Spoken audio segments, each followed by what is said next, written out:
লোকসকলেও লাহে লাহে নিজৰ আৰ্থিক অৱস্থা সুন্দৰ কৰা আমি দেখা পাইছো।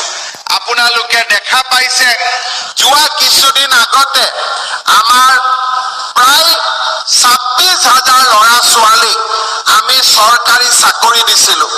কোনেও কতো এটকা নোলোৱাকৈ কিমান দুখীয়া ল'ৰাই চৰকাৰী চাকৰি পাইছিলে। যোৱা 3 দিন আগতে আমি আকৌ পৰীক্ষাৰ ৰিজাল্ট দিছিলো। অহা 23 তাৰিখে আকৌ আমি 10,000 ল'ৰা ছোৱালী আমি একেবাৰে কোনেও টকা পইচা খাব নোৱাৰাকৈ আমি বিনামূলীয়া চাকৰি দিয়াৰ ব্যৱস্থা কৰিছো। এনেকে চাওঁতে চাওঁতে অহা 6-7 মাহৰ ভিতৰত আমি টোটেল 1 লাখ পৰিয়ালক আমি চৰকাৰী চাকৰি দিয়াৰ আমি ব্যৱস্থা কৰিম।